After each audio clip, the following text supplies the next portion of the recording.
Subscribe पूरा watch करिएगा। रो रे कहे सुदामा द्वारिका आइल बेकार बा, मड़ई कहाँ हमारे बाना। द्वारिका अइली का भैले, हमारी टूटई मड़ैया गईली। ना जाने कहाँ बिलख लैका लोग हमारे बा, मड़ई कहाँ हमारे बाना।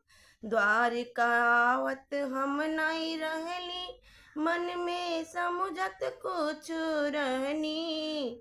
अपने औरत से निजियरा लाचार बा, मड़ई कहाँ हमारे बाना।